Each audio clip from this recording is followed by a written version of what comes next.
Minister, there'd been concerns that Australia won't reap the rewards with people coming over here likely to stay with family and friends. Are there dollars going to go where it is needed the most?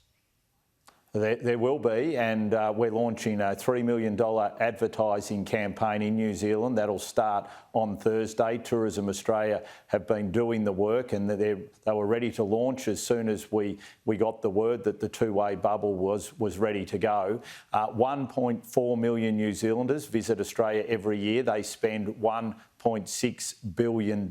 Now, we've got to remember there's nowhere else for New Zealanders to go other than Australia, so we want to build on those 1.4 million Kiwis coming here and that $1.6 billion spend, and that's what we're going to be targeting. So to all those New Zealanders, Australia has never been better. Our wonderful locations and destinations have never been better. So jump on a plane, come and visit, and make sure when you do, put your hand in your pocket and spend big. Absolutely. And Minister, what happens if there is an outbreak in New Zealand? How will you navigate in the event of a potential outbreak?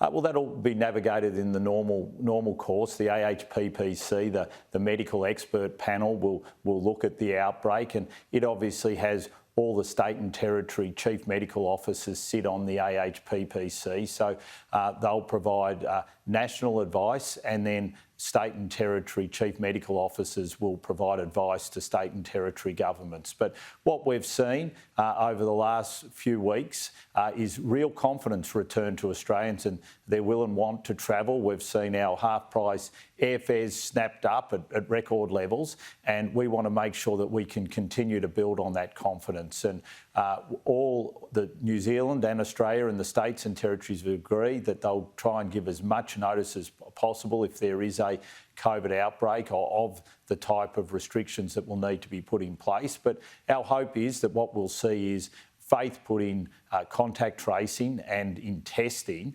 and the border closures seen as a last resort, because Australians want to travel, they want to travel domestically, New Zealanders want to travel, and we want to make sure that as many New Zealanders as possibly can come here to Australia and enjoy the wonderful locations and tourism offerings that we have here. Just finally, Minister, we're in an interesting situation now where Queensland arrivals into WA are still forced to quarantine for 2 weeks. But people can now, as of later this month, travel quarantine-free overseas before actually being able to fly within parts of Australia. How does that make sense?